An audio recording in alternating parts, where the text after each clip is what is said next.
Good afternoon and welcome to this week's edition of the People Progressing podcast. Today I have David Tamm, who is a veteran of a couple wars, was in the Air Force and has started a new company that we're going to dive into too that I think is unbelievable what they're doing. I'm just really excited about this. I've been kind of looking forward to this for a couple of weeks now since Dave and I connected, and just kind of interesting to get his story out there. He's done some amazing things with his life. So, David, thanks for coming on. The first question I always ask every one of my guests is, where'd you grow up? What'd you like to do as a kid, like sports or band or music or whatever it might have been? Things that influenced you kind of to get to where you are now. Well, first of all, thank you for having me on, Joe. I've enjoyed our conversation, leading up to this. And gosh, if I were to boil down my background and upbringing from years, let's call it 0 to 14, right? Prior to high school, I was kind of a nerd. I didn't have a lot of friends. I was really interested in video games and computers. I played basketball. That was the one sport that I enjoyed, but never really excelled at. And no, I was okay with that. I didn't feel like I wanted to be the best on a team. It was more about kind of just being around people and, enjoying those practices and the games. Loved books and reading, and grew up in the fantasy world, right? So playing Dungeons and Dragons with friends, and my parents reading us Lord of the Rings. So I've always had that kind of fantasy knack in the back of my mind, which has really helped the creative spirit for my future endeavors, those little seeds that were planted. But I wouldn't say broken home, but definitely had some issues, at home with mom coming and going, dad working 2 jobs, 70, 80, 90 hours a week, most of our lives, so him not always being around. Both my brother and sister dropped out of high school and going back and getting their GED. So I was the only one to graduate high school. Although grades were important, Joe, as we were coming up from elementary and middle school. I remember coming home and showing the report card and hoping they were good and all that kind of stuff. And we were enrolled in advanced schools as well. I was being taught binomial algebra in the 4th grade, Wow. And tested. I don't like to brag about it or anything, but, tested very high on the IQ scale at the genius level. But that was never something I ever told anyone about until later in life, because I was different, if that makes sense. So was school a little bit more of a challenge for you because it wasn't a challenge for you? Later in life, that was the case. Early on in elementary school and middle school, I remember just feeling like an outcast, not having a lot of really close friends. And so I kind of pulled myself back into the fantasy world and video games and basketball and all those other things as a distraction, but because I was not invited to the social activities, because I wasn't in those social circles.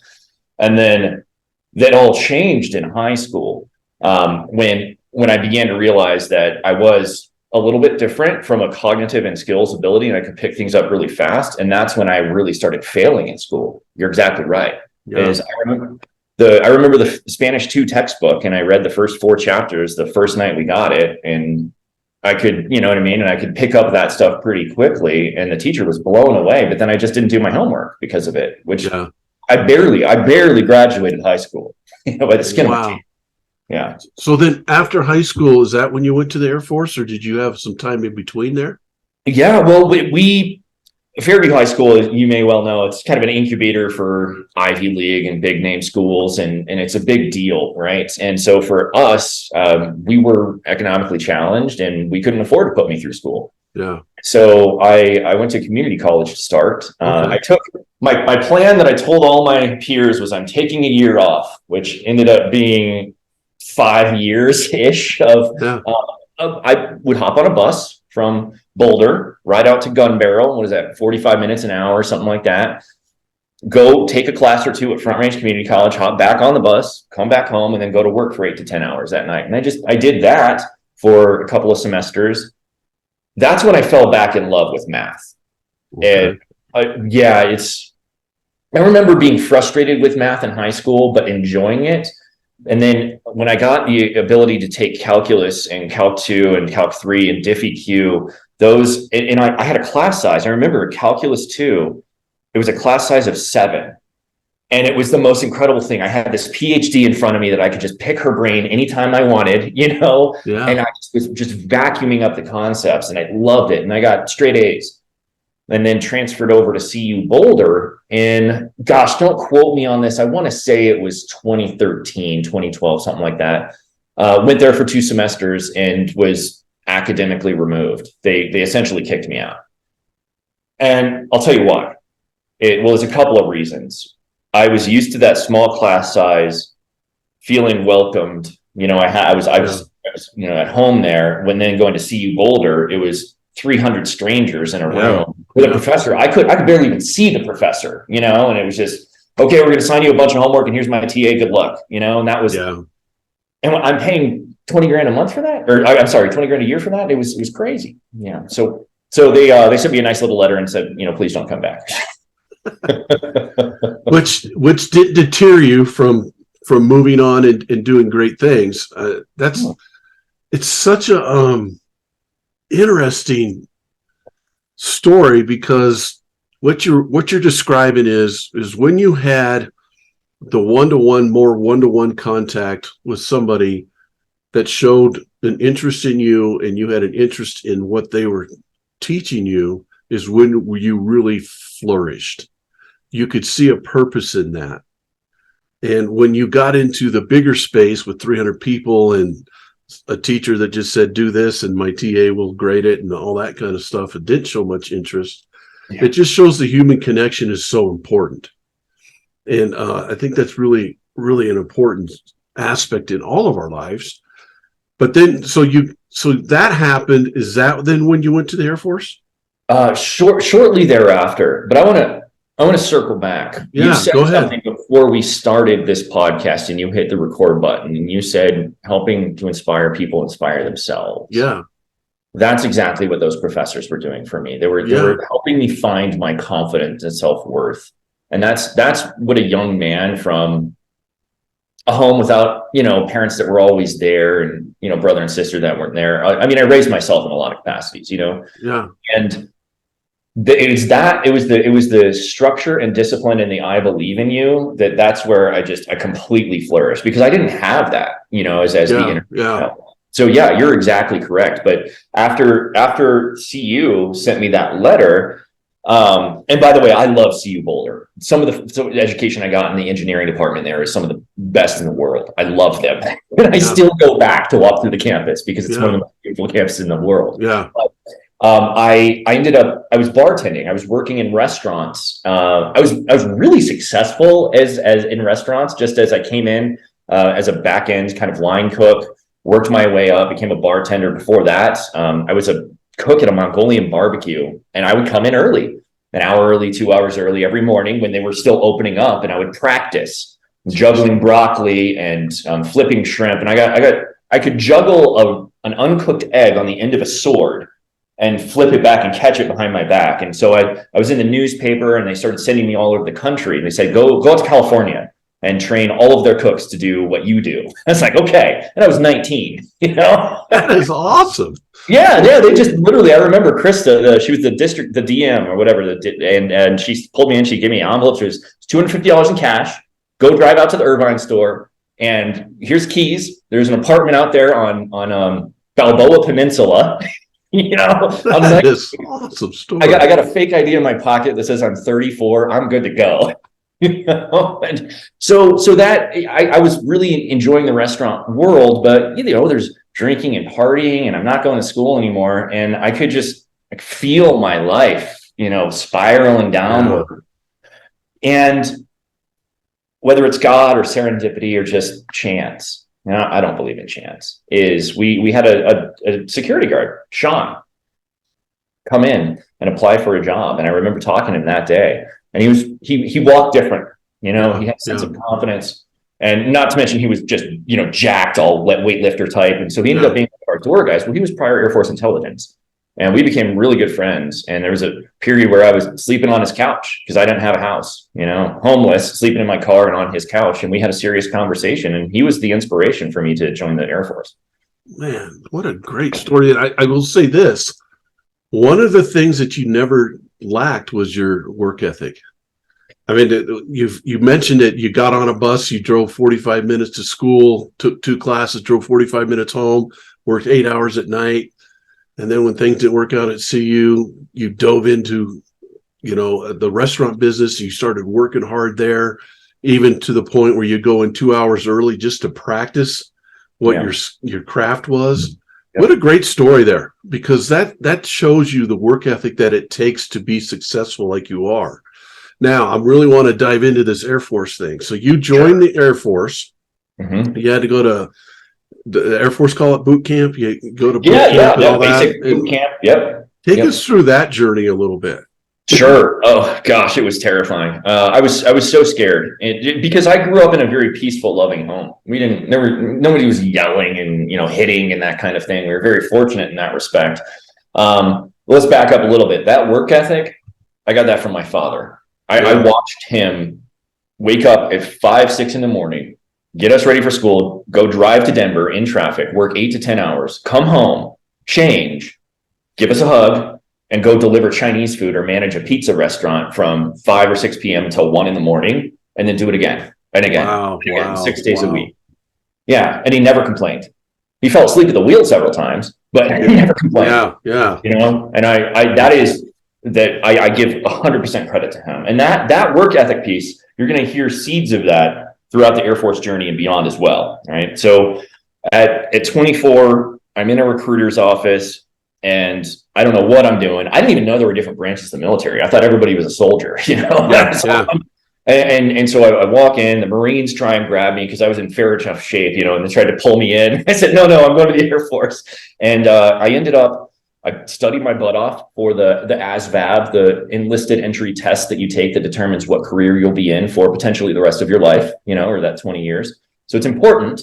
And I studied a lot for it. I think I missed 2 or 3 questions, and they said, you can do anything you want.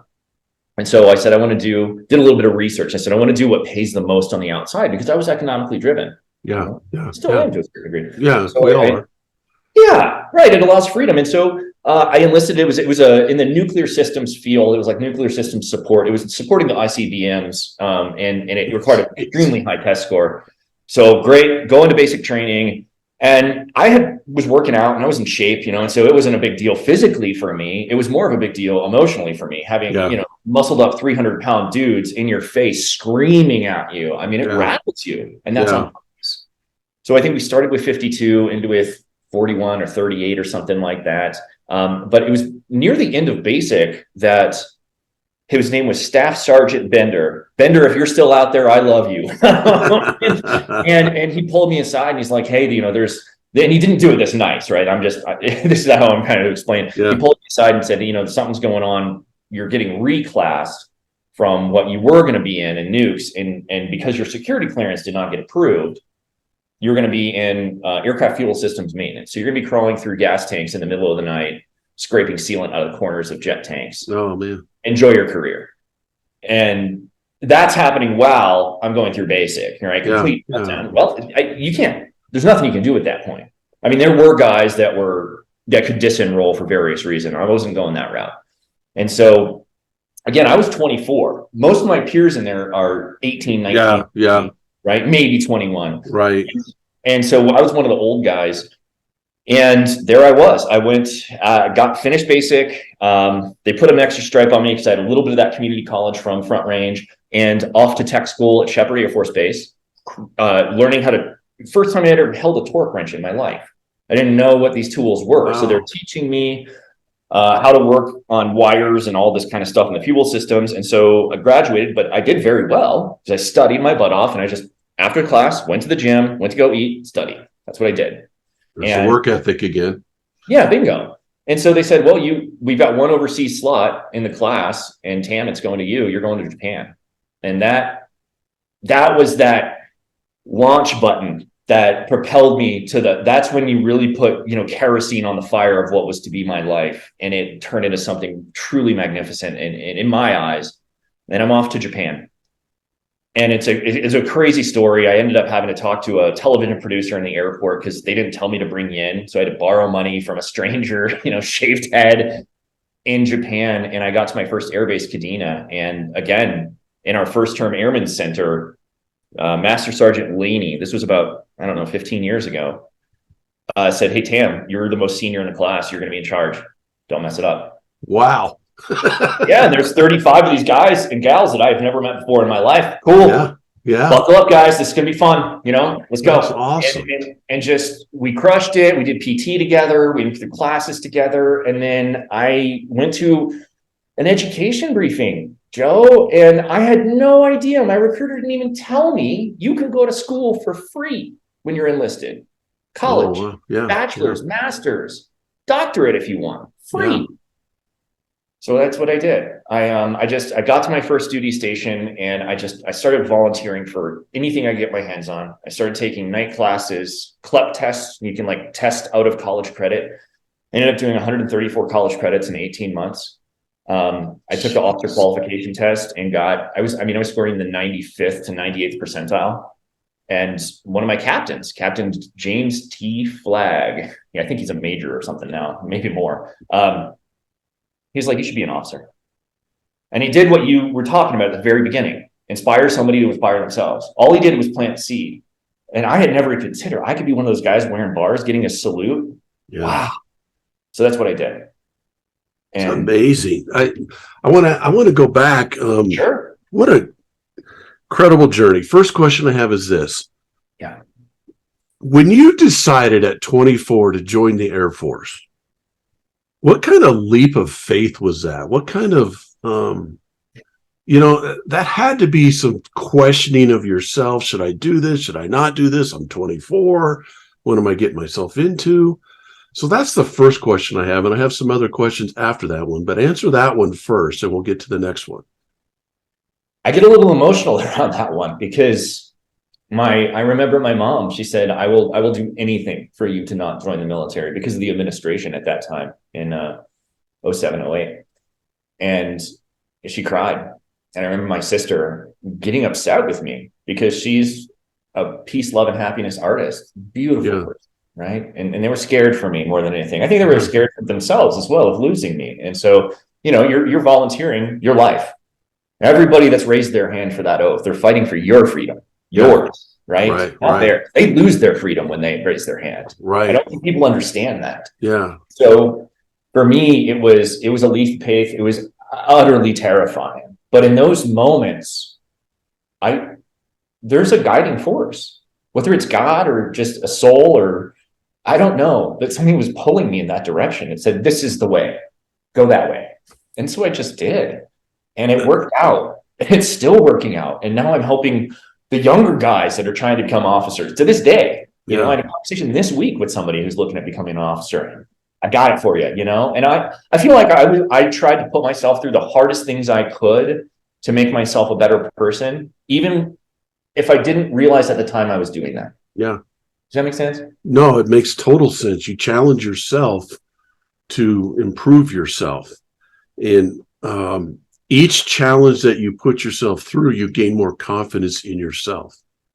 True. And it's amazing to watch that transition from working at a restaurant to all of a sudden becoming an Air Force officer. Is just amazing to me. The next question I have is this. When you got to Japan and he said, "You're the oldest guy here, or you have the most seniority here," or whatever it was, and he said, "You're in charge of these 30 people." Mm-hmm. What did that feel like, first of all, when he said that? Second of all, what was the leadership skills that you exhibited during that time that you had to do right away that really helped you in leading those people?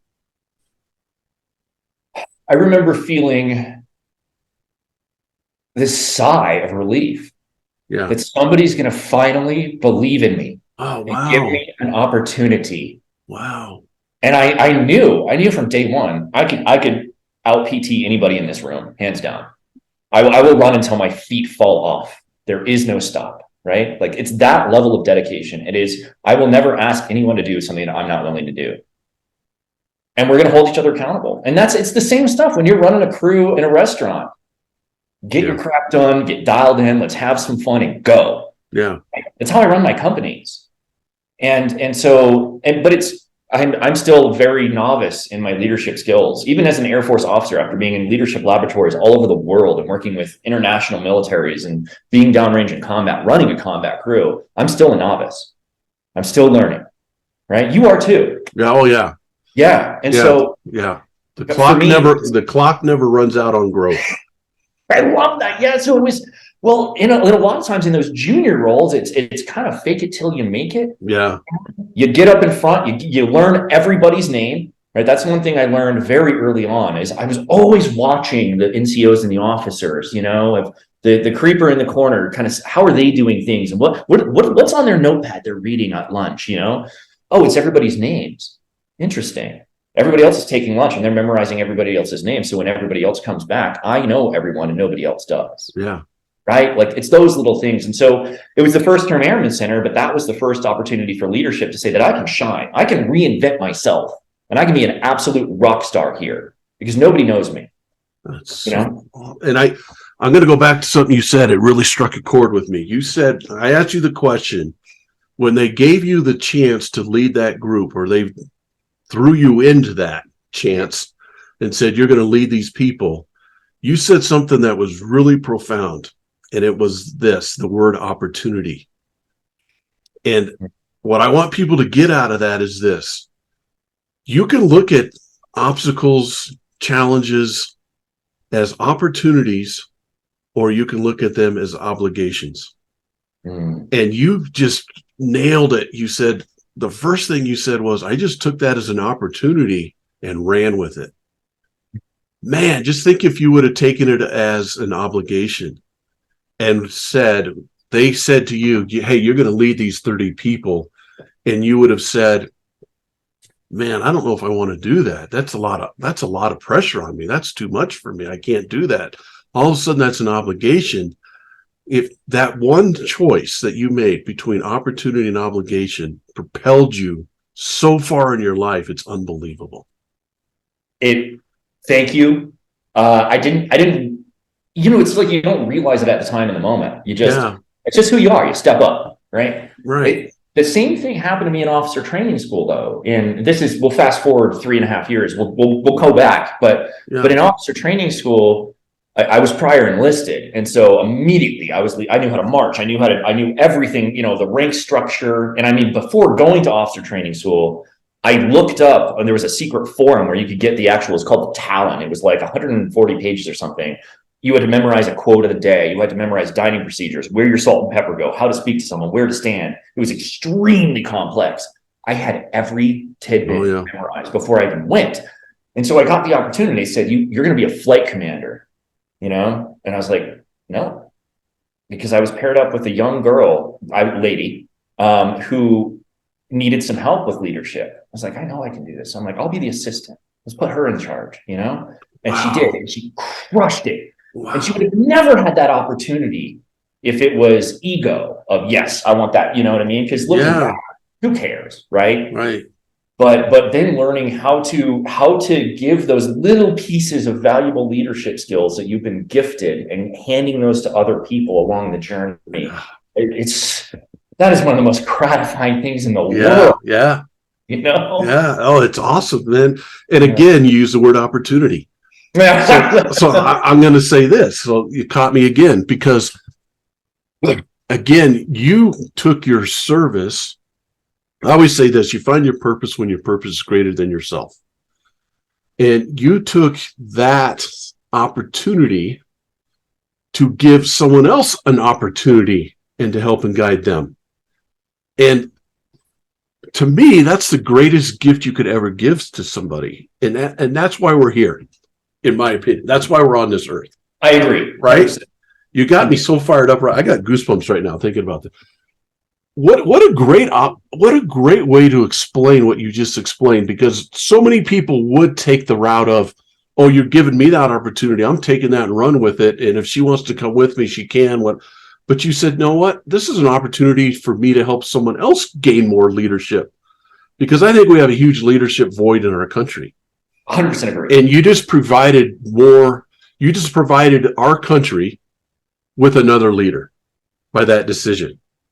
And a Yeah. minority female, right? Oh man, that's awesome. She was a female. She was not of white descent and Yeah. an officer. So she's already, the Yeah. 1%. It's like Right. we don't need another middle-aged male running, come Yeah. on. God, that's awesome. Wow. So now I want to dive into a little bit of this if you can. I don't know how much you can, Sure. but your deployments Yeah. over there in both in Iraq and in Afghanistan. Can you tell us a little bit about that and kind of what you did and what Yeah, that effect had on your life?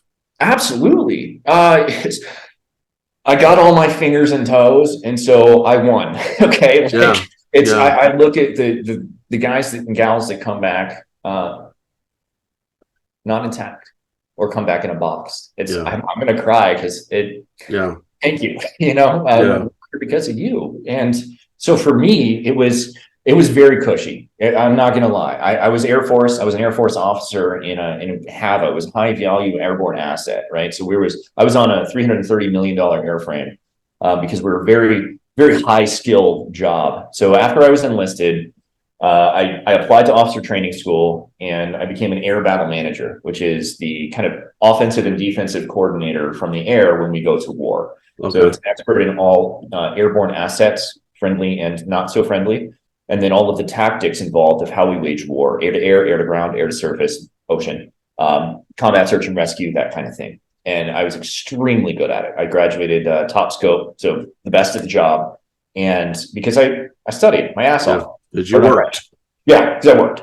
But it was a group effort. We studied together. We would go in the vault and we would whiteboard and just get it until we got it. And then on the weekend, we would go on a fishing boat, this little 4-person boat that I think they bought off Craigslist. We ended up sinking it in the Gulf of Mexico, no lie. But we would go out on that boat with a whiteboard. And while somebody was casting, one guy was driving, the other one was drawing picture calls. And then we would, all right, what is it? And then we go through that. And so I was an air weapons officer. So I was the guy actually talking to fighter aircraft, letting them know where enemies were and things to do and all that kind of secret stuff. And it was incredible. It was absolutely incredible. I got to high pressure. Oh, there were some instances where it was, if this goes south, we could go to war. Yeah. Right. If this goes south, somebody will die. There's also instances where, there was a 4-ship of F-15s. And it was this guy's flight lead certification flight. It's one of the most challenging flights for a fighter pilot. And I could tell in his voice he was a little bit nervous. And so, and this is overseas. We're in Afghanistan and Iraq. So if things kick off, it's go fight. Yeah. But for now, he's getting his flight lead. And it was just being able to coach someone with your energy and your voice, being cool, calm, and collected, and having my feces co-located to know that I've got his back. And he crushed it. And you could tell he was just so elated because I was watching him and I was giving him his calls a little bit early because he was nervous. And then I remember we landed and my patch, the weapons school guys, these are like the Top Gun, top of the top of the top. They're the best in the world. Pulled me aside and he said, "Hey, that fighter squadron just called over here and said you're the best control they've ever had in their careers." So awesome. And it's just so you good. Should. Yeah, you should. You should be proud of that because you worked your butt off to get there. Yeah, and so did he. It was a team effort. Yeah. So now we're into teamwork. Yeah. Oh man. And it's when you're talking about teamwork, it's on our jet, we've got 30 people with 7 or 8 different departments, right? You're communicating, you've got radio frequencies and the jet's doing this, and you've got, at one point I was talking to 6 different national air forces, right? So you've got 6 different dialects in 4 different frequencies and you're coordinating all of this. And it's literally, this is what I poured myself into. They train you for almost 3 years before you can even get in a position to go deploy, right? Simulator, flight training, airmanship, all of it. And so you're an expert by the time you get there. And yeah, we would fly up the boulevard, and which is an airborne traffic lane, and go to Afghanistan or Iraq and get things done. We'll just leave it at that. It's amazing. So, and I want to kind of touch on something now with this teamwork. Sure. Because you kind of describe this. I always tell people, I was fortunate. I was part of 5 state championship teams as a coach. had great players. But I will say the number one thing that those teams had was they were very excited for each other's successes, which is really hard to have nowadays. And I think that was the number one chemistry thing that they had was when someone did something well, there was no jealousy, there was no envy, there was no bitterness, there was just happiness for each other in their successes. And realistically, what you just did was explain that perfectly with your team that you were working with in the Air Force. You got so excited when you were talking about the success of the pilot. Yeah. I mean, you could see it in your face how excited you were for his success. You had to guide him, support him, do all that stuff for him. And then when he had that success, you were genuinely happy for him and his success. That's what a good teammate is. And I don't know if you guys talk about that kind of stuff in the Air Force, but you just demonstrated that perfectly. Thank you. Yes, teamwork, leadership, and personal accountability and responsibility, I would say, are probably the three most important things that are just drilled into your DNA. I mean, they purposely give you obstacles that you cannot solve on your own. Team building exercises through basic training, officer training school, and follow-on training, and the leadership laboratories I was blessed enough to go to, and all these advanced schools and training. It's never about just me. The only time that I can remember in my entire 9.5 years in the Air Force when it's just about me is survival school. Because if you get shot down, this is how you endure torture, evasion, how to live off the land. That's the only time I can remember. And that's because they take you out and you're by yourself. Yeah, yeah. I mean, go just for anybody listening, Google SERE, SERE, survival, evasion, resistance, and escape. And that's all we can talk about it right now. Yeah. Amazing stuff. Just amazing stuff. You got me really fired up here. And I want to go back to something else you said. I meant to do this a little while ago, but you said really interesting comment you said was, I believed in myself. Not all of us believe in ourselves. And I think I'm going to connect this here. We have talked about your work ethic, and you got your work ethic from your father, and you watched your dad work so hard every day and never complain. And then you demonstrated that by going in 2 hours work early at a restaurant to learn how to flip shrimp and study for these tests that you're talking about. Everything that you came to, every hurdle you came to, you studied hard to get through that hurdle. You just worked through it. Is that the number one factor you think that helps you believe in yourself? No. That work ethic? I think the work ethic to me, that's the safety net.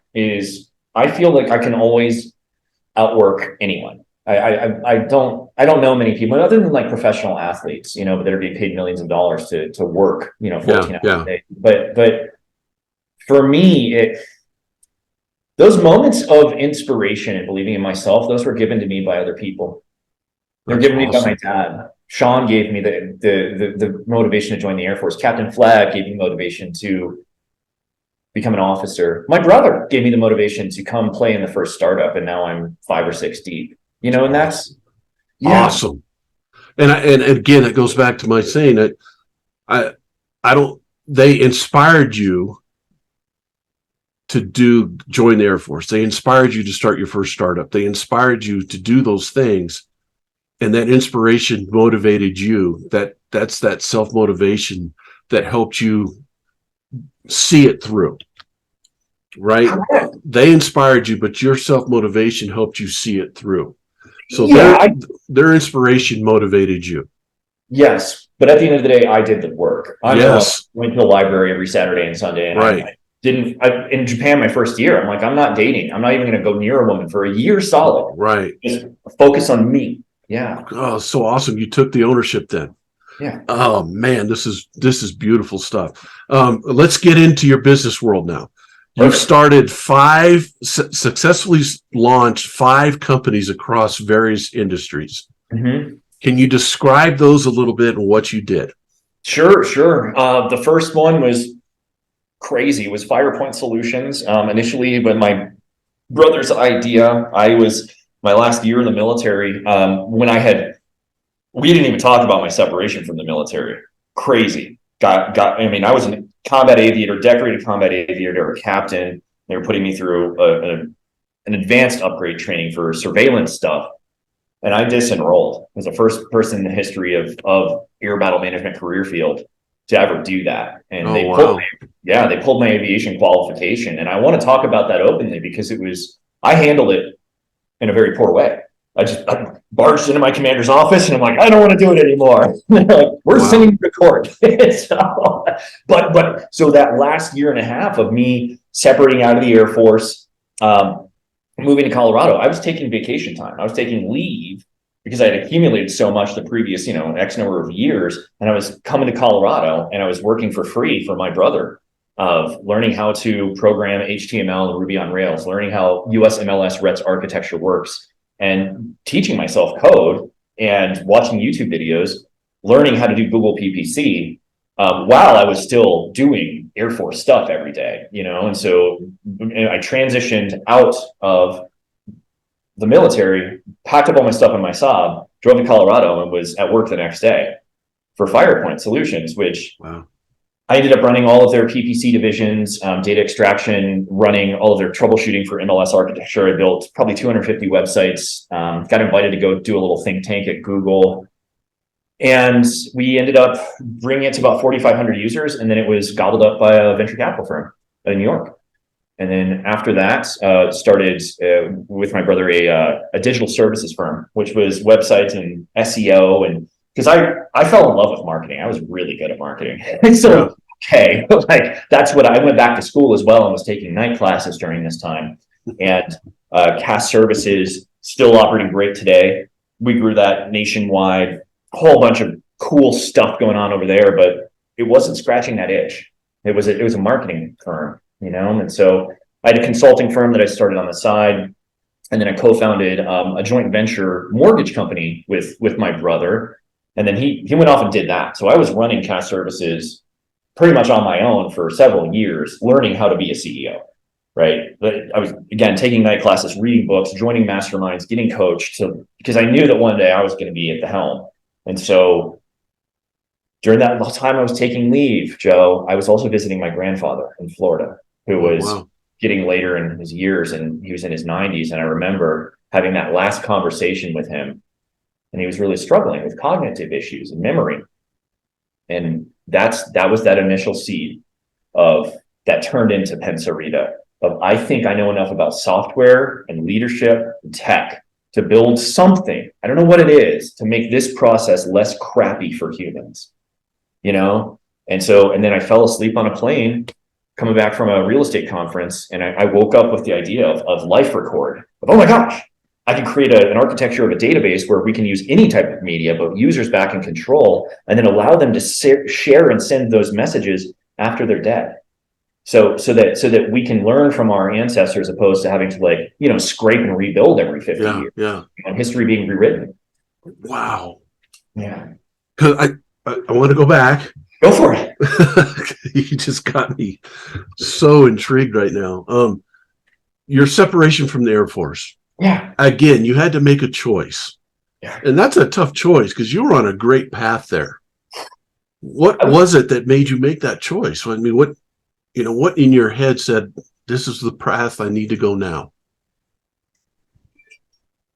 My gut, my heart, God, my environment. I don't know. It was one of the craziest things I've ever done in my life. That was a crazier thing than joining the military. Yeah. I was being groomed. I was literally at top scope. I was being put up for quarterly awards and annual awards. I mean, I'm not even kidding you. When I was enlisted, I was E3. I was put up for early promotion, got below the zone, but ended up giving it away because I got picked up for officer training school where they made you an E5 in OTS or an E5. So I went E3, E4, E5, O1 in 6 months. Wow. I mean, it's one of the fastest tracks of promotion that you can possibly do in the military. And so, I was being groomed for higher things. I had jobs that were usually a rank above me, running an office that a major or a captain would have, as I was a lieutenant or a captain. And so it was a shock, I think, when I walked into my commander's office. They were all like, what? And I said, well, at the time I didn't like the surveillance thing. Okay. My mom was really, really sick. My brother's starting this new company, and I'm going through kind of a brutal divorce with a woman that, God bless her heart, I hope she's doing super well today. And it was those accumulation of factors that I knew that this surveillance school track was not the path for me. Of doing this for the next 5 years, which would lead to another 4, because I'd already done 9. Why not get the pension and retire? Yeah. I had a higher calling. And looking back, I know why. I have the opportunity to change the world today and influence millions of people in a really positive manner. If I was surveillance, I would have been good at it. Maybe be a general one day, but that would be it. Yeah. Wow.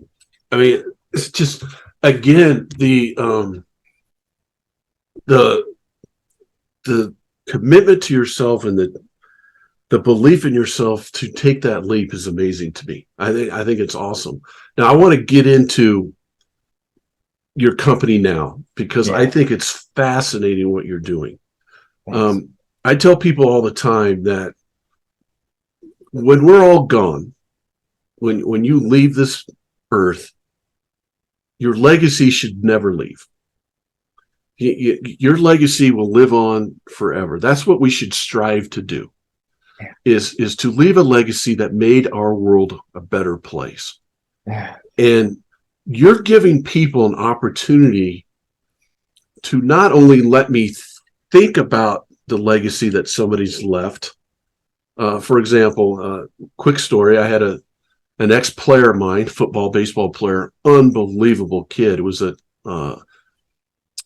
intensive care nurse at a hospital, just passed away, 32. Oh my God. And just went to his funeral. Patrick Pokrifke, just an amazing person, amazing family. And I always remember Patrick always having a smile on his face, always making my day better when I was around him. That's the legacy that he left me. But that legacy is just in my mind. What you're giving people is a chance to leave a legacy that's put out there that can be left in, I don't know, you can help me with this, video form or audio form that I can go back and look at for the rest of my life. Am I saying that right? Yeah, to a degree. Yeah, that is piece of the essence of Pencerita, is absolutely. We wanted to inspire people to be proactive and intentional about leaving behind a legacy or a story so they can be remembered how they want to be remembered, not based off of a random Facebook feed and a few emails and a dusty old iPhone in the top of the closet, because well, for my grandfather personally, it was, we have all these pictures and stories, and there's 90 years of life and life lessons. If I had all of those, how would have that enriched my life? Mm-hmm. And then because of my life being richer, enriched the lives of those around me. And I feel like there's this multiplicative effect of storytelling where we can share our victories, our loves, our losses, our failures in a really personal way, from me to you, or from me to our family, or maybe from me to public, but you being in control, not an algorithm who's trying to, game your dopamine hits with unsolicited feedback and advertisements. I look at social media as like a crash test experiment of, we didn't really know what we were doing. It's the first Model A's and Model T's. They didn't have seat belts and no shatterproof glass, and they were death traps. Well, that's kind of what social media has done to the country to a certain degree. Is wow, great analogy. 14-year-old girls killing themselves because all they see is women in bikinis every single day. That's all they get. That's not right. Mm-hmm. And so what we wanted to do is create a platform where somebody can come in and they can use any type of media, whether it's music, art, pictures, video, text, documents. We can transcribe your voice if you've lost the use of your digits, you're older, you can't see the screen, whatever. We have all of that technology in a drag and drop.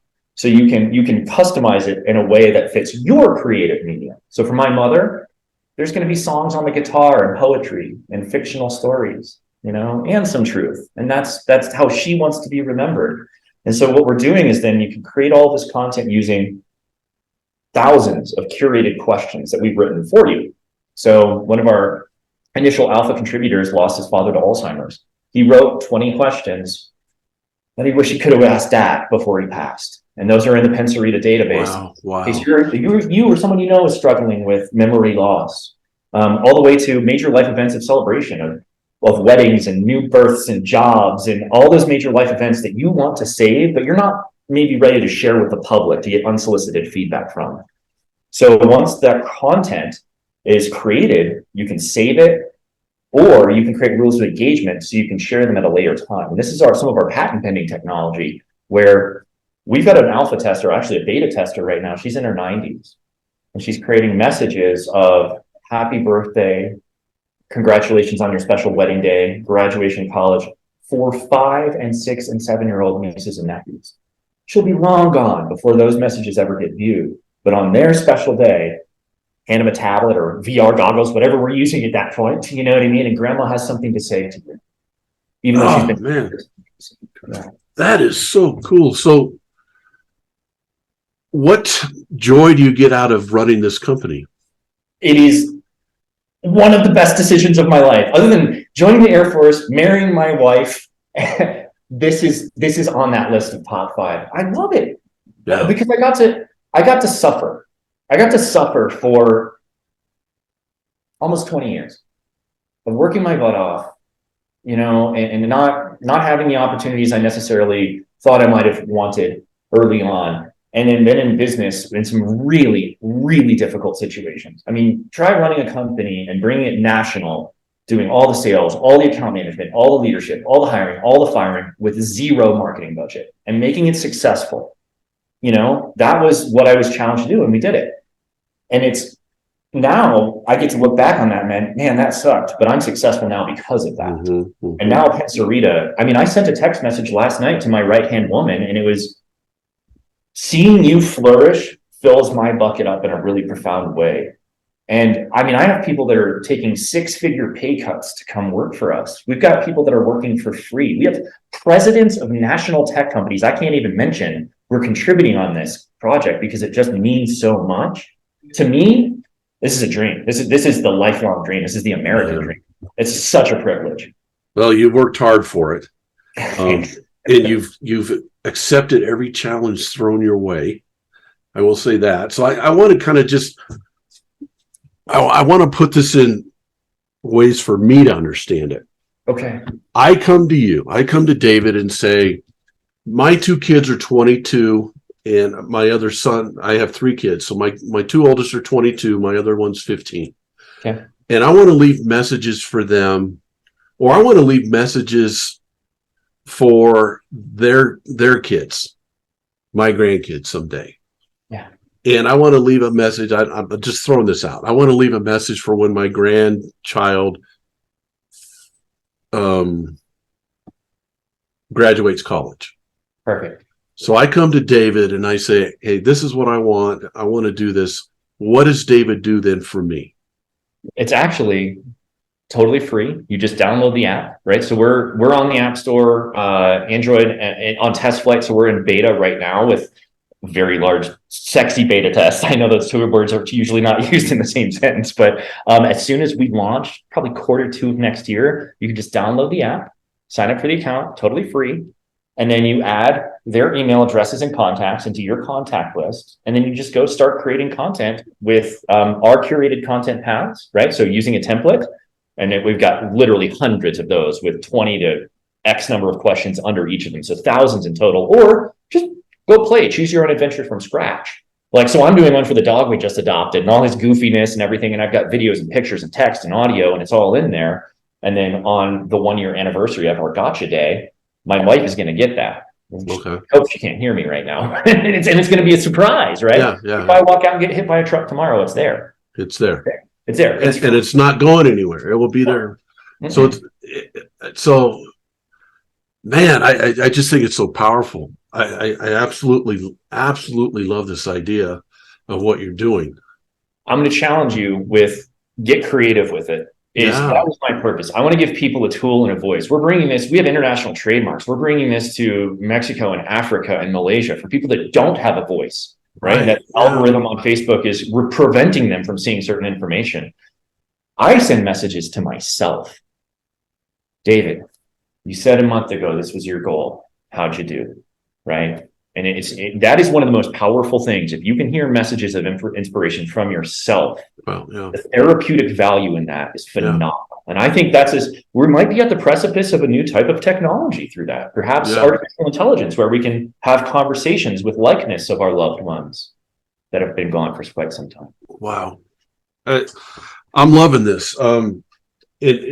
Your whole story is amazing, David, from your beginnings to, what you said about barely getting through high school, not because of this, just because of some other things. And how you worked your way through. You went to school, and you went to CU, didn't work out. You became the best chef you could be, and then you became the best Air Force person you could be. Now you become the best business person you can be. You've always accepted the challenge that you've challenged yourself with, and you've worked your way through those challenges. I always see this that life's not a marathon. People keep saying, "Well, life's a marathon." I agree with that to an extent, but there's another race in track and field, and I'm not a big track and field guy, but it's called the steeplechase. Well, the steeplechase is a long race, kind of like a marathon, but it has hurdles in it. One of the hurdles you jump over and land in water, come out. You have proven that life's a steeplechase, and you can get over those hurdles, and you can work your way over those hurdles and keep growing and progressing and keep going. The name of my podcast, the People Progressing. You've shown that today in what you do. Now, I have 3 questions. We've almost been on an hour. I don't know if you know that. I did not. It's crazy. I wrote a book called The 3 Ps, Finding Your Purpose, Perspective, and Passion. And I ask my guests those 3 questions at the end of my podcast every time. Okay. What is your purpose in life? I feel that my purpose in life is to help inspire others to do more, to do better. And then I mentor a lot of people, young guys, older women, and I do it for free. And I say, all I want in return is that when you're in my position, you do the same for others. You give back. That's it. Yeah. Again, your purpose is greater than yourself. 100%. And then I skip over perspective. I'll tell you why in a second. And I go right to passion. What's your passion in life? Growth. I know it sounds cliche, but this whole journey of ups and downs, if you can just see it for what it is, that we're here to be challenged, and it makes you and everything around you better because of it. I mean, that's every day. Who knows what today's going to throw at you, Joe? Mm-hmm. Yeah. You're going to love it. Yeah. And I say all the time that your purpose equals your passion equals your purpose. Some people have challenged me on that, but I'm sticking to it. Okay. And what holds it together is your perspective. If you get outside your perspective on life, then you're probably going to get outside your purpose and passion. Because I think one of the challenges we have in life is, I ask you to say what your purpose in life is. I think one of the challenges in life is being able to live in that purpose on a daily basis. And what happens is things come at us that challenge our perspective on life. And when they challenge our perspective on life, it usually challenges our purpose on life. So, what is your perspective on life? That people are inherently good. That we're here to make a positive change. And even if, I've had a lot of really horrible stuff happen to me, and I'm a victim of domestic violence. I've, come from a really interesting background. I've struggled with all kinds of issues in my life. But my perspective is, I love who I am today, and I wouldn't change those for the world. And I know there's going to be more in the future. And if we can embrace that and help each other through those dark times where the Sean and the Captain Flag found me and pulled me forward, that's our responsibility as humans for others. That's my perspective. Yeah, I love it. And we all are good. And I think people need to know that we are put on this earth and given great abilities to do things. Everyone has different abilities, different ways of doing things, and we're all gifted in our own way. Amen. And I always say this, that as a leader, so you're leading these companies and so forth, as a leader, one of your jobs is to bring out those gifts in the people that you lead and use those gifts in the service of others. And if you do that, you're going to have a successful company. You're going to have a successful ride. You just explained so many things so beautifully today on opportunity versus obligation, on believing in yourself, on hard work. One we didn't touch on, and I wanted to, was preparation. You are always so prepared going into any challenge because of your work ethic. Yes. And anything that challenged you, that you knew was going to challenge you, you accepted the challenge and you won the challenge because you were so prepared to take on that challenge. You never did anything unprepared. From the littlest thing to the biggest thing, you were so prepared. You said it. We bought a boat and we were out fishing in a boat, but we still had the whiteboard and we were still writing the symbols and quizzing each other on it. So prepared in what you were doing, that set you up for your successes as well. True. And I think that is a message for all of your listeners, and for all of your listeners to tell other people, is like, you've got a chance. Just think ahead and put in the work. Put down Netflix. Stop screwing around and put into your life. Make an investment in yourself. And that it comes through preparation. Set yourself up for the success that you deserve. Amen. Absolutely. David, thank you so much. I was excited for this, and you and I really hadn't connected all that much. No. But just looking at your background and so forth, there was just something there that I knew was there to help people. And hopefully today, it did today. When people listen to this, it's going to inspire them to motivate themselves. I promise you that. Good.